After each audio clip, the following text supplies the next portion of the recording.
see a couple of names. Welcome, and really excited to have you all here.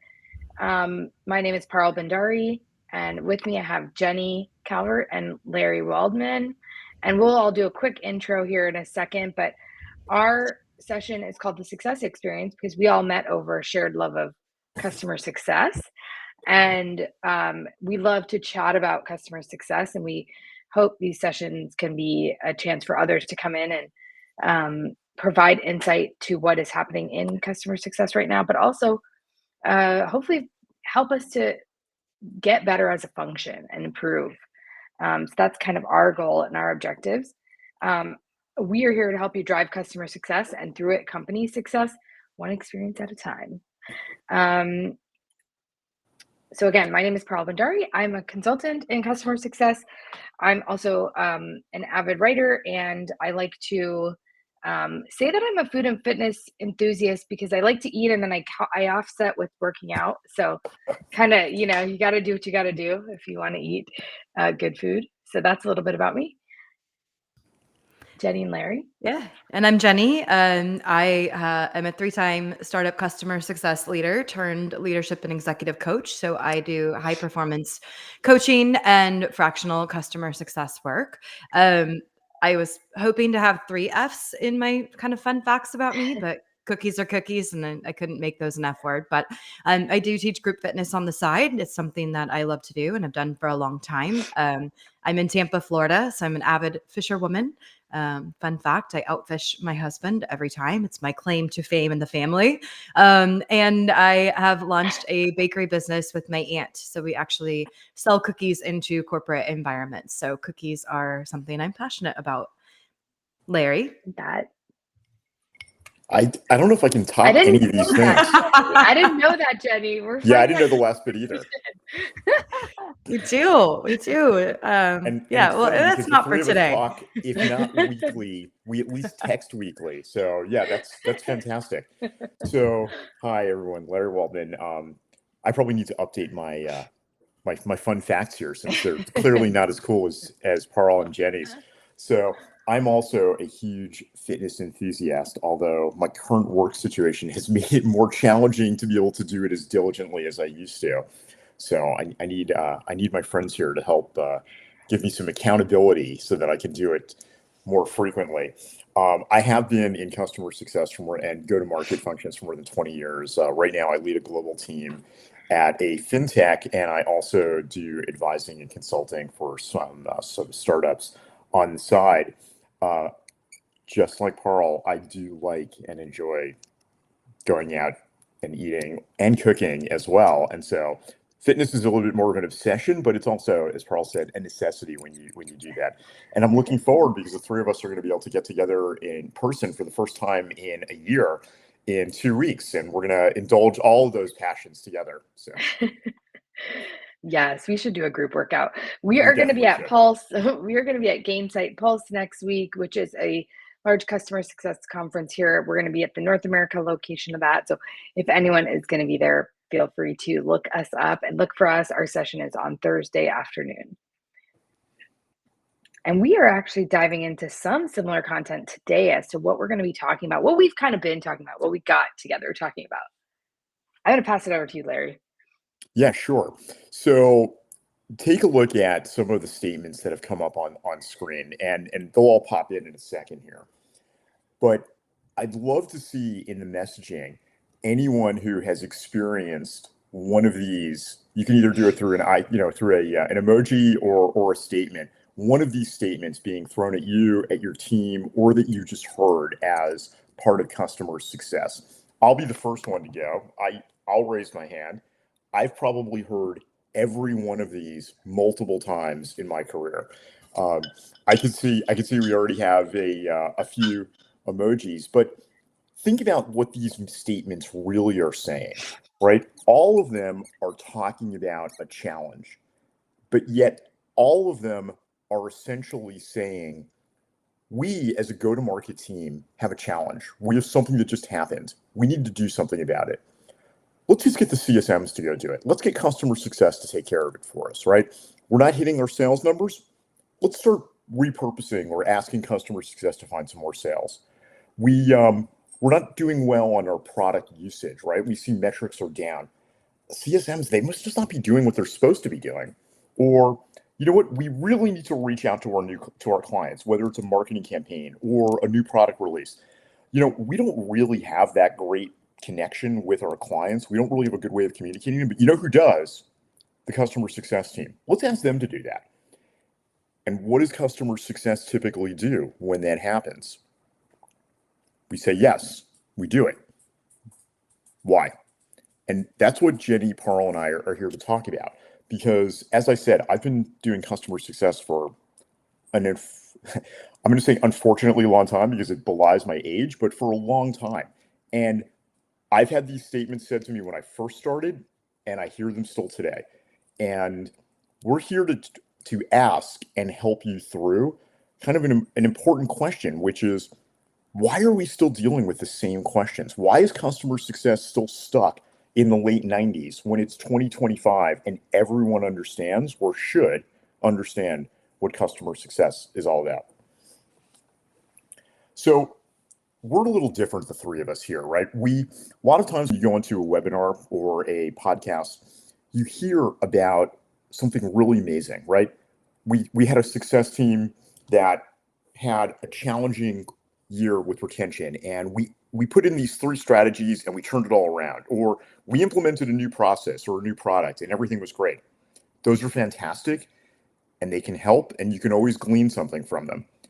We're taking a little different tactic. We want to tell you that sometimes things are challenging, and we understand that these are challenging because we've all had them happen. And you'll hear stories from all of us about what that means and how we either overcame it or didn't, and what we learned from it.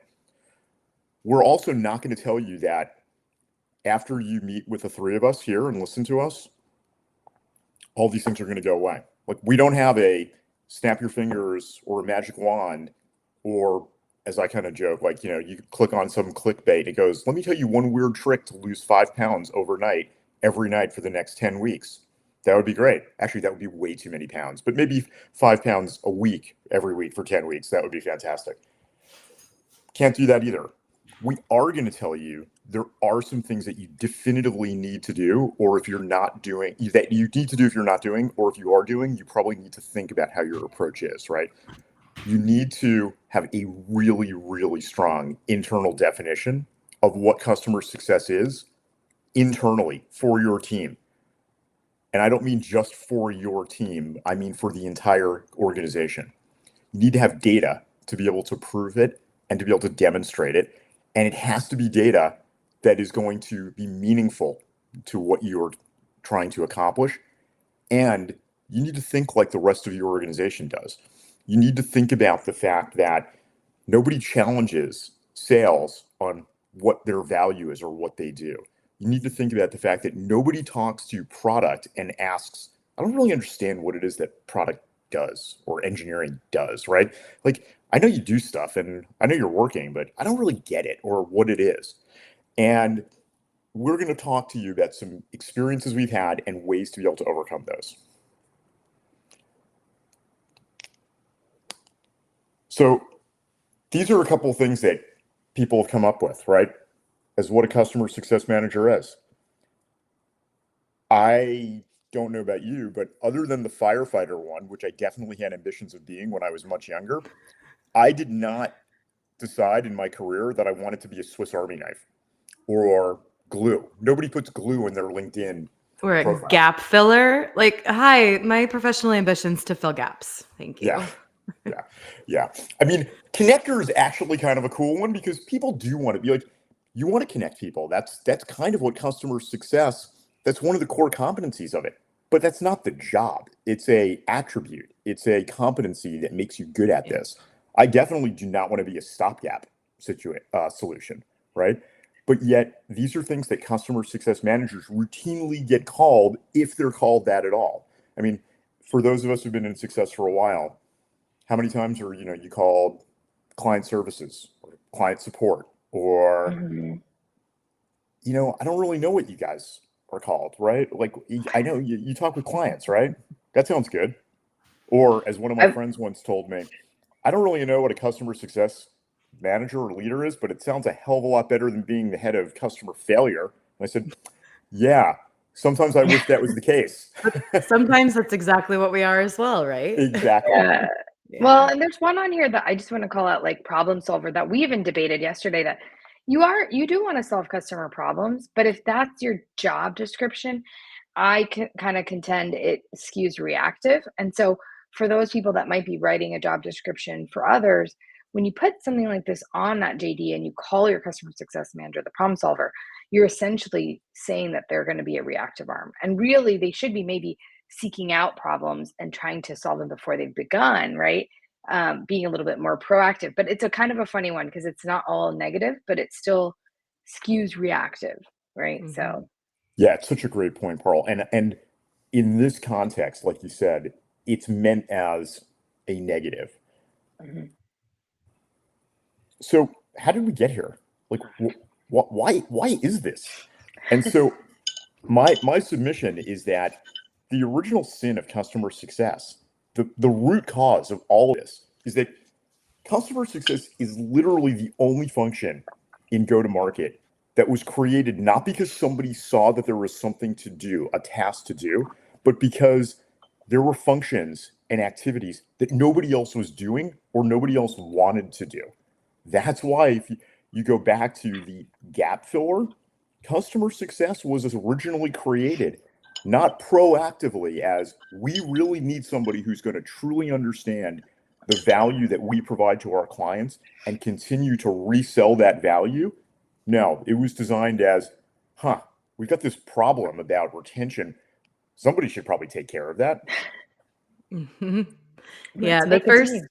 the first time I moved into customer success, I met with the CEO of a bootstrap startup, and he said, "We're hiring this role. We think you'd be great. We don't know what it is yet, but it's going to sit somewhere between like sales and support. And it's going to be really hands-on with the customer, making sure they're taken care of because we've noticed, the experience is declining and it's affecting retention and growth." They described customer success, but it was somebody just sit here and fill this gap. And I was like, "That's awesome. I'm up for it. Let's do it." Or getting hired for, we've got a churn problem. Come solve the churn problem. We all know that the churn problem is multifaceted, multi-layered, has a lot of different components and pieces into it. But how often do we hear, like, I'm a churn fighter, I'm a stopgap, that's my function, that's my role. We, as customer success and experience professionals, we know different.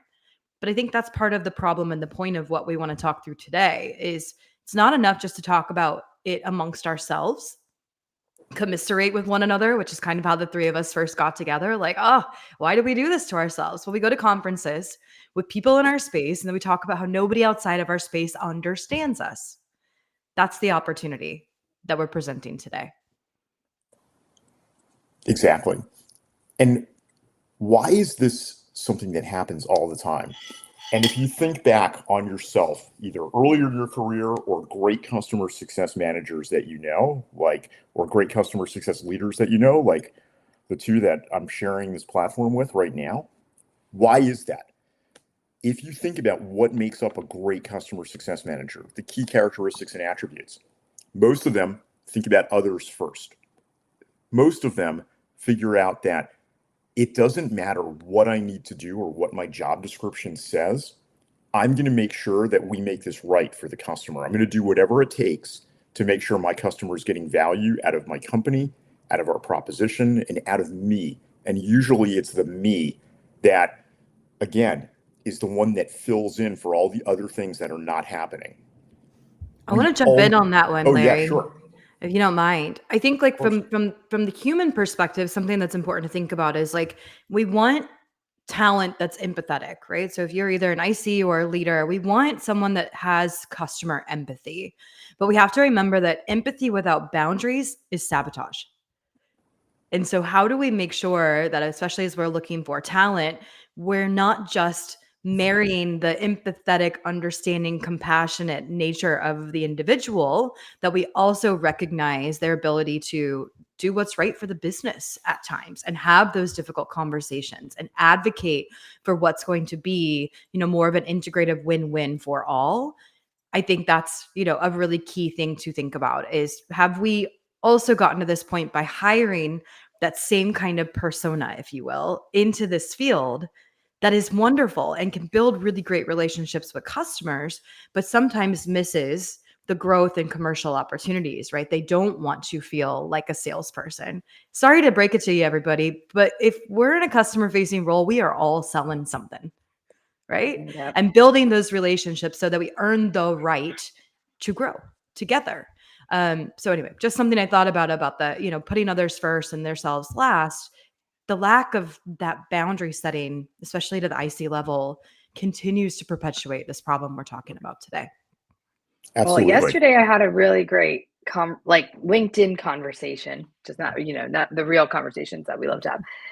But somebody said something very interesting to me on why we're not always being proactive, and it's because I think through empathy and through really like caring about the customer, we take this second bullet, the mission to do whatever it takes, but sometimes that can skew into like panic. And I thought, what an interesting word to use, right? But like, has anyone in the room ever been at an organization where the customer called up one day and said, oh, I'm going to churn, or oh, I'm unhappy, or oh, something, and it created panic in the organization? And that to me is like, because of that empathy, and we often take the blame for that panic, right? We take the ownership for that panic, but the panic has a root cause, right? The issue has a root cause, and we don't take the time to understand the root cause, right?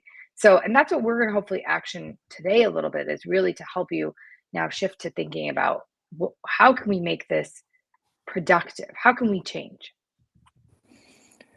Paul, I'm sure I will, or the three of us will. I really want to hear more about that conversation, because to me, that sounds like a whole other episode, because it is so true. Yeah. We no, these things never or very rarely unfold with a natural rhythm. It's like you say, they usually go from nothing or calm to on fire and panic. And it's such a great way to put it. And So yes, everything rolls downhill. And I loved what you said about the between the two of you about empathy and panic, because in my experience, and I'm sure in both of yours as well, and everyone on this chat, we have a really hard time detaching the entire organization is coming down on me to fix this problem. And yet it feels to me as though I'm the only one who's thinking about the client's issue as opposed to the organization's issue. And most of the time, it's the organization's fault, not the CSM's fault, that we've gotten in this place. But yet the only person that's thinking about this from the lens of the client is the one who's getting the most pressure and blame and panic being thrown at them to fix it. Yeah, we could probably have a whole seminar on that. Let's talk about, let's put that on we'll do that next time. We can, but I think we're also going to address some of this. And like, I'm just going to go to the next slide, because what are we going to do about it? We do kind of address some of this, right? And it's like, we have 3 buckets today that we want to dive into, but there's probably more that you could add to this in a longer discussion. But defining what customer success means internally is also one of the critical factors that if we don't do well, we don't have a clear understanding internally of what that is, right? So like the whole concept of panic setting in and the blame game that occurs is a lot of times due to everyone thinking the team owns the customer. Like the company owns the customer, right? And so like it's our job to really define what is customer success internally, have a defined measure of success, and then learn how to talk about it, right? And learn how to present to the organization that we are a team very, very much like our counterparts that has a clear defined focus and goal. So this is going to be our kind of like action planning, but we'd love to hear from folks in the chat too, if there's things you've done, right? I'm going to start with, go ahead. I'm sorry. I just wanted to, if you just go back to the slide for a second. Oh yeah, of course. So earlier oh my gosh, was it last week? It might have been last week. I'm losing track of time. We had a company-wide town hall. And when it was my turn to present about our client experience team, which is sort of our umbrella term for customer success and customer support, I started off by asking everyone in the room and on the Zoom who's on the client experience team, and like 3 people raised their hands, including the fact that some of the people who were on the actual client experience team did not raise their hands. And I know you guys know where this story is going, so I told them all that they were wrong and asked them to try again. A couple more people raised their hands. Still nobody. Finally, and to their credit, one of the engineers raised his hand and said, everyone is on the client experience team. And I said, thank you, George. You're the one who got it right. Because, like you said, these are challenges that are company-wide and problems that are company-wide. Everyone is part of the client experience team. It doesn't matter if you're in billing or if you're in HR or if you're in infrastructure. In some way, you are affecting how we can engage with our customer and make them successful. So you are. But that feels really great in a town hall. It doesn't work that way in the panic, clients about to cancel or clients having a challenge situation. And part of that is because of what you said, Parl. Like, we don't define what it means internally, and we don't have measures of success around it, and we don't communicate. So let's dive into that. I mean, that example is a perfect example. I'll share another example that like stands out to me of more current. So I've been doing customer success not as long as Larry, but since 2015. So I'm celebrating my 10th year, and I feel like 10 years feels like such an eternity has gone by. And yet, I had a conversation very recently. I was chatting with a venture capitalist who's very successful in the software space, both B2C and B2B software. And as I was telling, he said, "What do you do? You know, tell me a little bit about yourself." And I'm saying, "Yeah, I started in customer success, et cetera, et cetera." He says, "Sorry, just give me a second. Could you explain to me what customer success is?" And I was kind of like, "What?" But of course, I didn't express that on the call. Um, it took me a moment, because here I was talking to someone that's actually an investor, investing in the industries that we serve as consultants, fractionals, CS leaders, and yet they didn't understand what it was and what the value prop was. So they, of course, they understand the words customer success and the verb of customer success, but did they understand the noun and the department? And so it was really interesting to me, because I had a unique opportunity to influence somebody, which I thought was great. But that's kind of our duty every single time we enter an organization. We have to define what we are and what we are not. Pretty much, it's a guarantee any organization you enter, they're going to think you do support, right? And if your client experience, you probably are feeling very similar pain points here. There's a whole strategy side and there is an execution side, and there's nothing wrong with being on a support team and being the tactical arm. But you have to define out what that role looks like, right? You have to be the one to teach the organization. So it's defining what you are. It's also defining what we're not. And you don't often hear these kind of stories anymore of like, what is it? But I think what we have to do as an organization is really look at who are we, right? So a couple ways you can do this within your organization. Look to your data and define what matters in your data set. So I'd start with like reporting, because if you work anywhere that has any customer data, whether it's survey data, whether it's intake data, whether it's utilization data, mine that data and understand what makes your customer successful. If you're early stage, you may not hit it perfectly, but as you get into later stages, you can continue to mine that data. Become best friends with that data and advocate for how you can actually achieve customer goals based on real data. That is something that I think we as an organization need to always remember and put at the forefront of what we do, because we often lead with that relationship. Like, I'm a relationship partner. I'm a customer champion. Okay, great. But what does that really mean from a business reporting and, metric standpoint, right? And are you reporting on it regularly? Second of all is take that data and understand what you're not. So if I'm in the business of customer value generation and achieving outcomes, and somebody throws more tasks my way, I have to say, hey, what needs to go in order for me to do these tasks better, right? And I always say, like, think like a project manager, think like a product manager, think like somebody that has a very fixed sort of scope of work that they stick to, and prioritize based on what that means. This is going to be the first steps to really defining what customer success looks like. When you say no for the first time, it is definitely not an easy thing to do, but it is a very empowering thing to do. And I think that is something that all of us can lean into, even if as a client experience team, if you are given all the things to do, oh, could you take on product marketing? Could you take on X, Y, and Z? You may want to, but if you do, what else is gonna go and become at risk? So thinking about that. Jenny, Larry, any thoughts on these kind of initial starting points to get your message across and define what customer success is?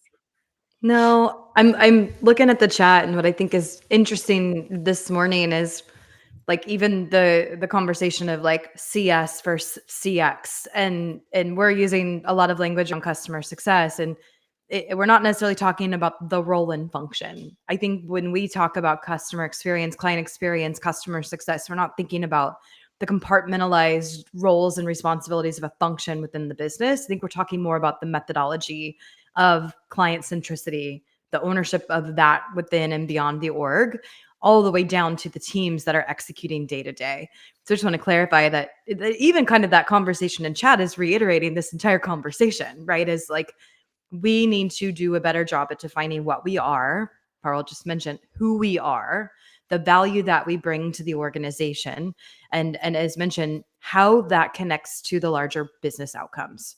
And then really important, saying no.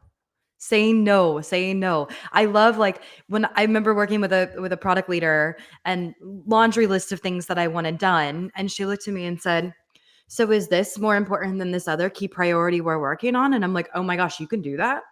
Like, you can literally make someone choose which priority because we just was like, "Yep, on the plate," and then we're overloaded, overbearing, and we don't produce our best work, and we don't produce the best outcomes for the customer and the business. So, love all of these. Yeah. Yeah, I do as well. And two things about the learning to say no that Pearl said that are worth reiterating is when you do get asked to say something, you don't have to say no. But what you do have to do is say yes, but, which is sort of the opposite of like the Second City yes and, right? I love Second City, but yes Mhm. and becomes challenging because, as Jenny just said, you just start putting more and more on your plate, and that means you're not going to get any of it done, or you'll get all of it done inconsistently or not well. So the yes but is, I will do this, but you need to understand, then we are no longer going to do this. The second part of that, though, is no one's going to believe you and no one's going to buy it unless you have data to be able to prove it, right? So you need to be very much aware of how your team is spending its time and what are the tasks that they're doing. And that does not mean the tasks that they are bound to do, right? The ones that are in their job description or the ones that you report on. You need to know all that, because otherwise, if I'm the CEO or if I'm the board and I say, well, I don't understand, why can't you start doing more proactive marketing outreach or some more product based work? Well, we can't. We're too, really? Well, what are you doing, right? You need to show, well, we are spending X amount of time on this. We have this much data, and the data itself has to be tied into what we just talked about, the overall definition of what success means internally. Otherwise, it's hard to have that credibility. And I think that that's something that at least a lot of customer success leaders that I've spoken with struggle with, because they're so customer focused and helping customers get to the right outcomes. They sometimes forget to talk about what it is that they're doing and focusing internally, right? It's that weird dichotomy that you have. Customer success professionals are so customer focused, which is exactly what they want them to be. They kind of dismiss some of the internal things that go on. But if you don't have that backing, you're not going to be able to serve your customers. I'm going to move because you just kind of like teed this one up, Larry. I think as you do very well in general. But Jenny, do you want to talk about this? Because this is talking about that value, right? Like, how do we actually ensure that we communicate that well and we align that well in the organization? Yeah, I love a good racy. So anytime that there is confusion about ownership, collaboration, etc., I'm like, we're pulling on the good old racy, and let's work through it. At what point in time do we need to, be consulted? What time do we need to be informed? Like setting those kind of guardrails, if you will, for how we stay informed, and then how that exercise then fuels the outcomes, for the business and our customers. So, really bringing in the full context is important. So having a deep dive session about that, making sure that the counterparts know all of those things, right, is so that we can drive growth, so that we can better understand the needs of the market and our customers, and that we're proactively building things that are going to continue to drive value for them and our business. So making sure that we are tying it to the so what, so why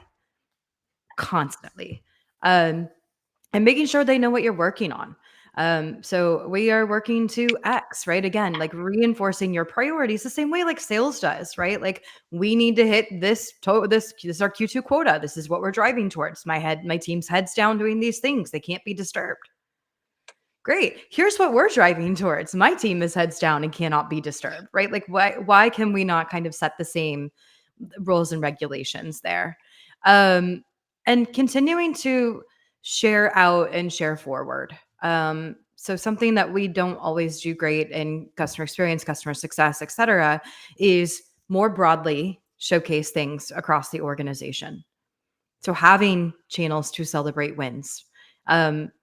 Always, constantly, often. Even a loss can be a win for the organization, right? So like, hey, we fired a really nasty customer. Has anybody ever fired a customer? Feels really good, especially when you think about like the energy expenditure of the entirety of the customer facing team. And then, continuing to celebrate, but not in silos, not in, Slack channels that are just your customer experience or client success teams or whatnot, but making sure the organization sees the work that you're doing, the effort you're putting forward, and how it's affecting the business and your customers' outcomes. Super key. Absolutely. Yeah, I love that. I love that. And one of the things that we touched on this very early on is, at a lot of these meetups, events, even online, like I joked that with Jenny and Pearl towards the end of last year, I took an intentional LinkedIn break, not because I don't think there's great content on it, but because I was getting like a mirror image of all the stuff that I thought. It kept reinforcing everything that I thought about customer success, right? I have all these amazing influencers and thought leaders like Jenny and Pearl who are popping up in my feed, and countless others. But the way the algorithm works, you start reading them and liking them, you get more and more of the same ones. And all it did was reinforce everything that I thought I knew about customer success. And it made me start thinking that I need to stop and I need to start listening to other people, not because the folks that I was looking at were wrong, but because it wasn't helping me evolve or grow my own thinking. And then it made me start thinking about my own team. And yes, we celebrate wins to ourselves. We celebrate great ideas and best practice sharing with ourselves. And we started to have almost a conflict with one of the teams that we partner with, because even though we said we would partner with each other and we had a channel to do that, we weren't sharing challenges and wins intra-team as opposed to inter-team. I hope I used those right. Did I use them right or wrong? I always mess them up. I think you guys understand what I mean now, and I'll look it up later to make sure I'm right. No, I think you're right. I'm just going to your next slide because I think you're hitting on this. So I'm just going to move it just because I think you're already talking about it.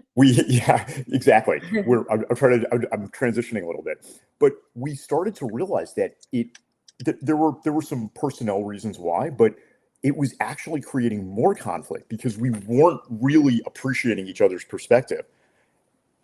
Fast forward a month or two where we've intentionally changed that. And one of the things that's been amazing is that you now see it physically. We're in the office 4 days a week. The amount of times that one team will go to the other to collaborate and share ideas and wins or challenges, and the other team goes back and forth, has like quintupled in the last few weeks, only because we intentionally decided to start collaborating more about each other as opposed to throwing things over the fence or only sharing wins with or frustrations internally, like meaning just part of the team, which is where we get to the next one, right? you have to have these connections with your internal and key stakeholders, and they have to agree. Jenny talked about a RACI. RACIs are super important, even if you don't use the formal RACI process, but having an understanding of what is in each team's remit and where those transitions are and those collaborations. And I intentionally use that instead of handoff, which is something that a lot of us have used and continue to use. Handoff, everyone understands what it means, but a handoff is literally taking something and giving it to somebody else. And then maybe you don't do this in reality, but kind of going, okay, it's now yours, I'm done. That's not what happens. Our businesses and our clients are far too complex for that. It's a transition, it's a collaboration. It doesn't necessarily end. And in customer success, we often get the brunt of poor transitions because it is a handoff, and the handoff means whoever handed it off is now done. When you talk about these things, it's also not good enough to just have a transition process.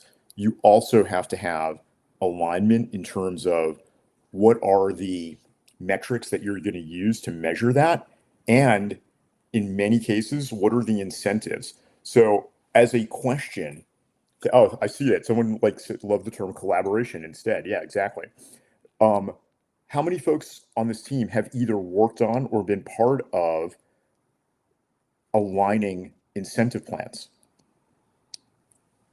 Or conversely, having incentive plans that were completely unaligned? I'll share an experience that had both.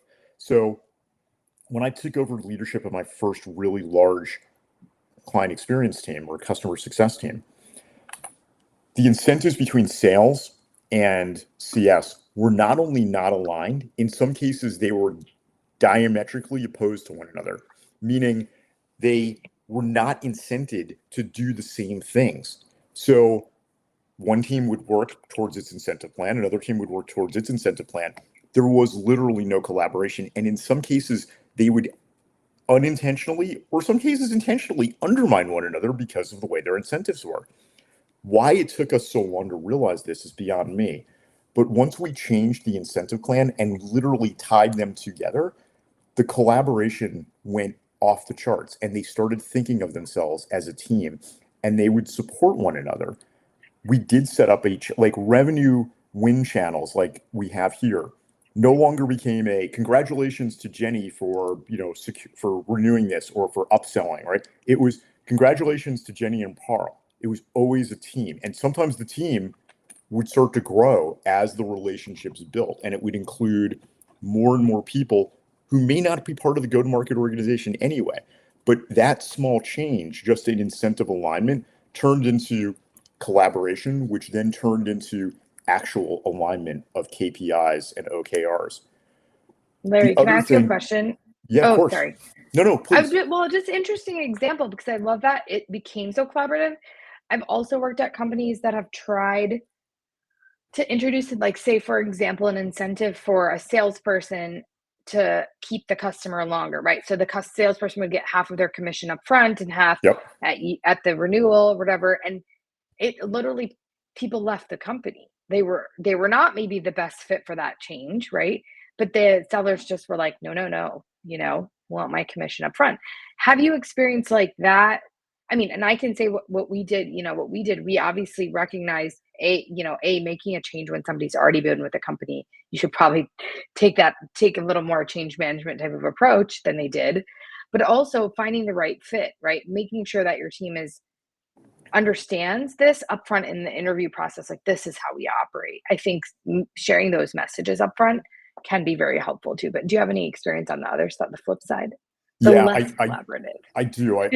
We experienced similar things. It wasn't as drastic because it happened during a time of growth. So the changes to the sales part of the compensation plan didn't necessarily affect them unless they really weren't performing, and they wouldn't have been performing under either plan. It was a huge boost to the customer success side because it gave them, instead of a cap, it gave them the ability to essentially grow their variable compensation at the same rate, but not the same number as sales. And people understood that. So we were very intentional about the communication. We were very intentional about not just the numbers. I mean, obviously we weren't sharing individual numbers, but we were sharing like possibilities. We were also really intentional that these things did not work unless you collaborated together. Some people did leave. I don't know necessarily if it was because of that, but we did spend, as you said, on change communication and change management. We did spend a lot of time on it to make sure that it worked well.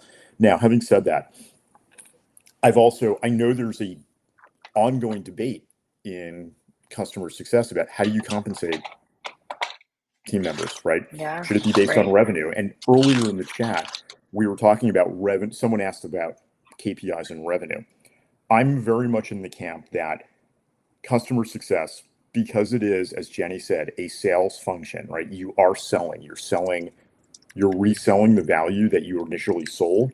You're selling the value of yourself as a client success individual and collaborator, and you're reselling the success of, the value of the company, right? That you should have ties into revenue. The other reason is very practical.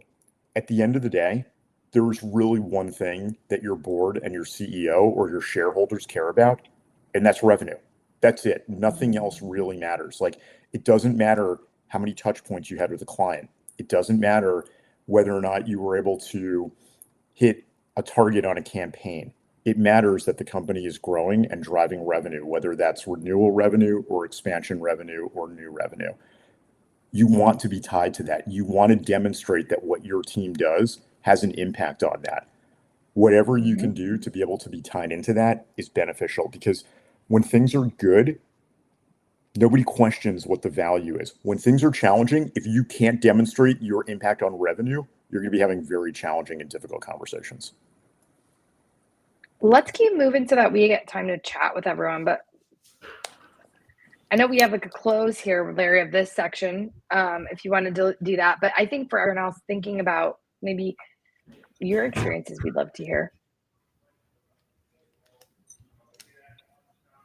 I see somebody put in the chat, and I can't see the name, I'm sorry, but our company has incentives around multiple areas and goals. They must be met or exceeded. And I kind of put a follow-up question in that chat. I'm curious if you could share. Jennifer. Who are these incentives for? Okay, Jennifer, thank you. Who are these incentives for? Just for one team, multiple teams? I'm kind of curious about that. And feel free to drop in the chat too if you can't, unmute.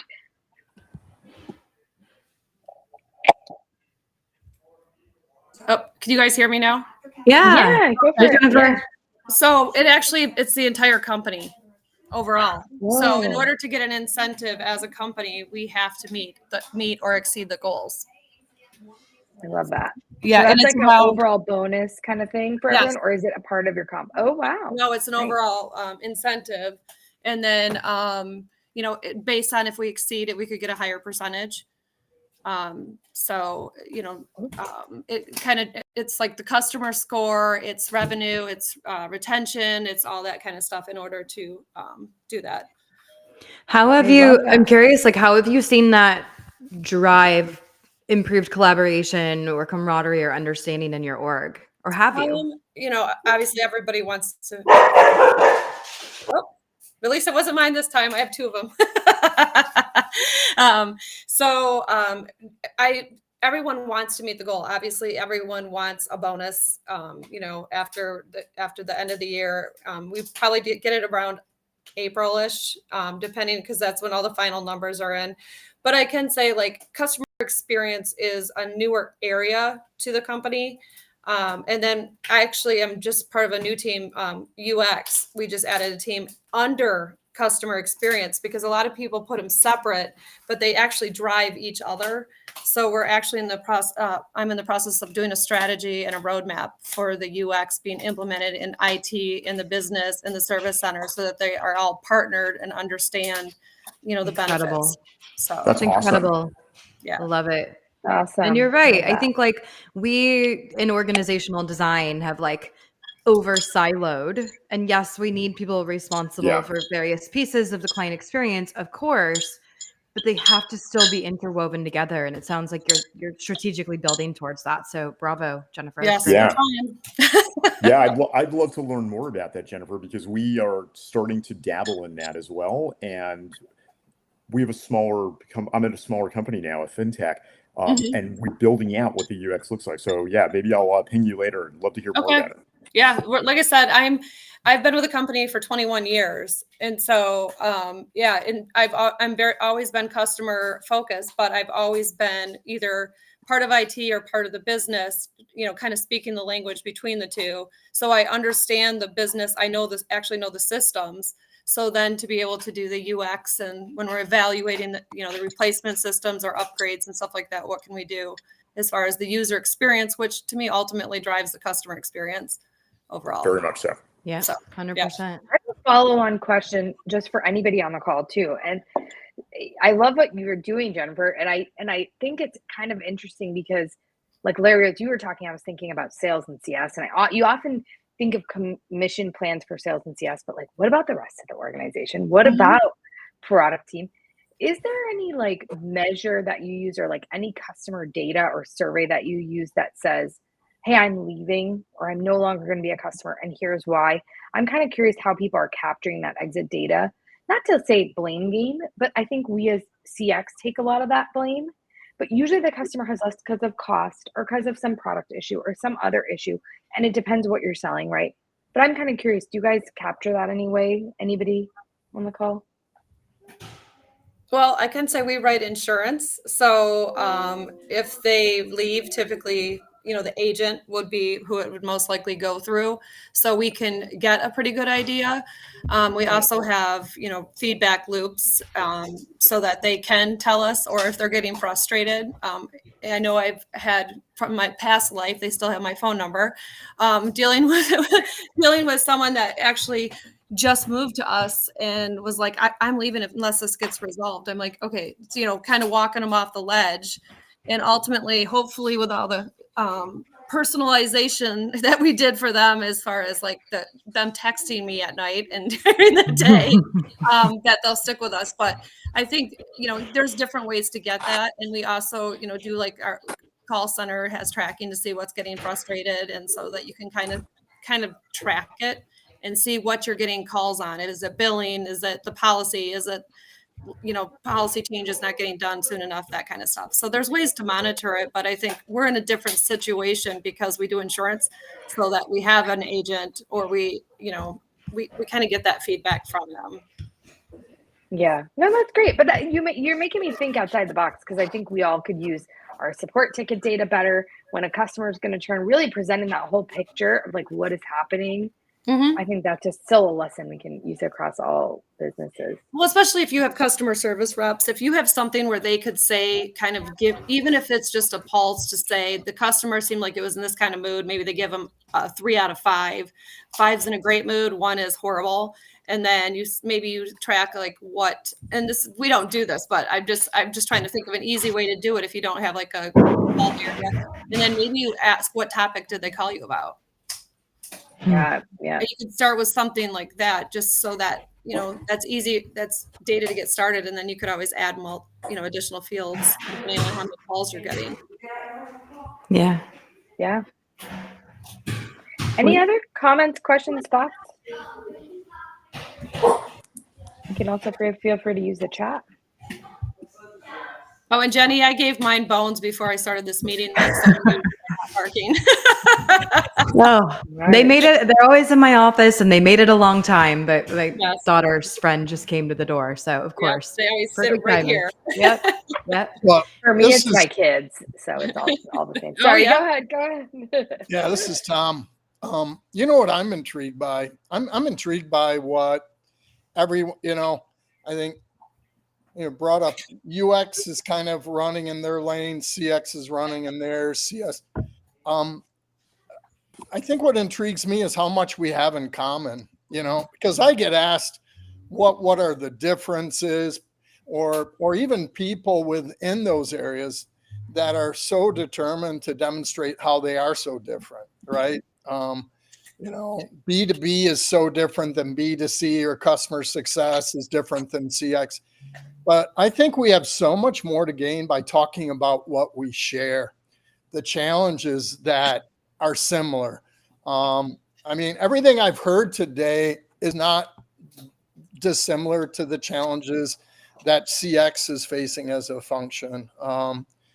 And trying to find their place and their ground. So that's what really intrigues me is how these and I wouldn't call them divergent, but I think sometimes the functions operate in their own lanes without talking to the other groups. And I think the more we can talk to one another and learn from one another, the better. Yeah. Well said. love And I that. think Absolutely.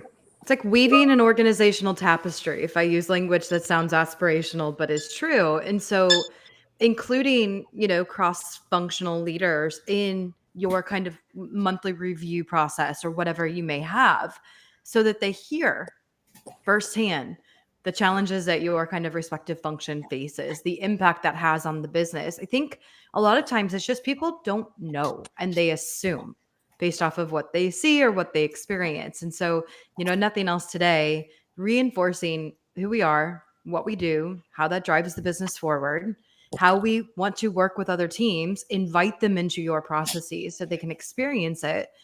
And I would expect that they would do the same. Understanding what sales is working towards, why they may be selling, into a different corner of the market or anything like that. The collaboration with product.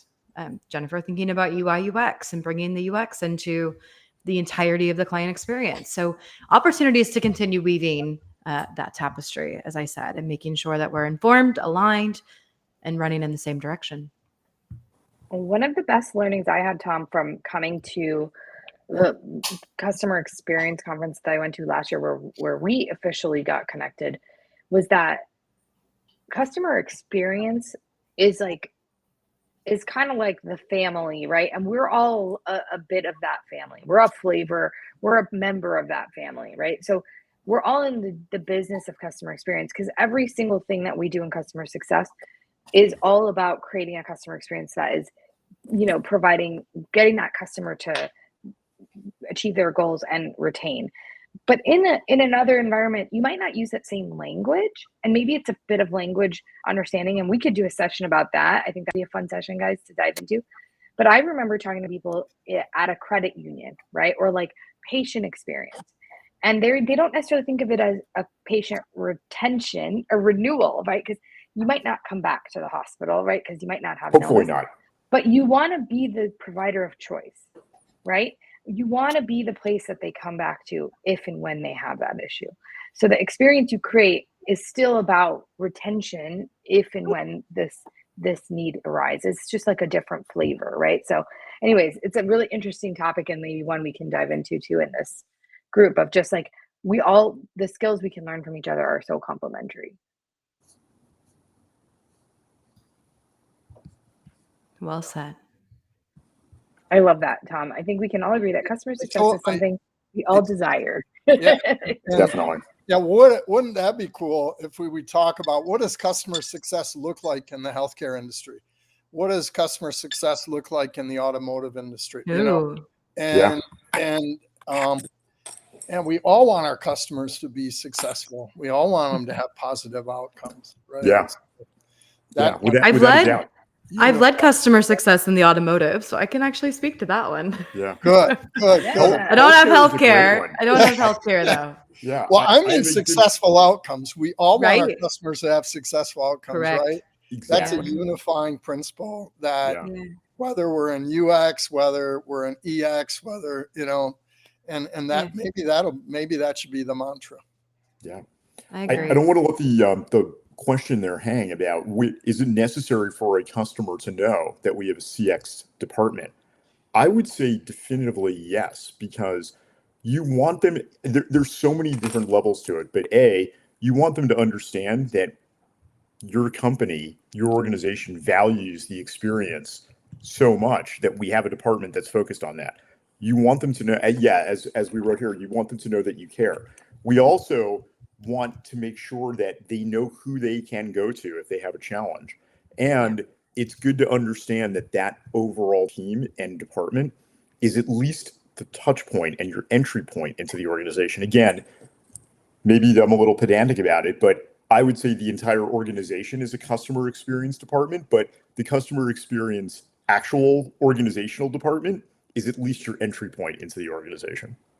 Well, let me also add one more layer to this. So a couple of years, 10 years ago, 8 years ago, I don't know, my company got acquired by another entity, larger company, and I'm sure everyone's been through something like that. One of the things I did is went and looked at the website of that entity, and one of the things that stood out to me as a new employee of this new company was that they actually had customer success on their website. It was listed as a one of the headers of the site. Here's what we do, product, etc., and customer success was up there. And I was like, what? How cool, right? Here I am working at a smaller entity, building customer success, building experience for the first time. Yet we got acquired into an entity where they really cared about that, and they cared enough to put it on their website. I think the same goes for customer experience in general, right? If you put it on your documentation, your website, hey, this is something we invest in, not only do you show your customers that you care, but you actually show your employees who work in that department that this is something that we prioritize. So I think there's like a lot of value for everybody to be gained. I'd agree. Definitely. Any more questions, folks? And I put up here how to connect with me, Jenny, and Larry. You can find us on LinkedIn, and we'll be here every I think we're doing like once every 3 or so weeks. We'll be back here, and we have our next session to schedule yet. But any more questions from anyone? Thank you for the engagement, all. Yeah, thank you. This has been fantastic. And again, look for us. If you happen to be active on LinkedIn, we're active there. But otherwise, we'll be doing a podcast on the success experience on a regular basis. So hope to see you back here. Yes. Thanks, guys. This was great. Thanks, everyone. Kind of like this breakfast with the success team. Yeah. If we can keep Love it. And yeah, we had 3 people this morning, including myself, from the Lansing area, which was great, and also representatives from Riyadh, from the Democratic Republic of Congo were here. So, and there were actually some people trying to get in, but they were having a problem with their company firewall and our software. But maybe they can engage your customer success team and figure that out. But, all right. Well, hey, thanks, guys. This was Thanks great. for the help this morning. It was awesome. Thanks so much. Everyone. Really great. All right, Bye. have a great afternoon. Take care. Thanks. Take care. Bye. Bye.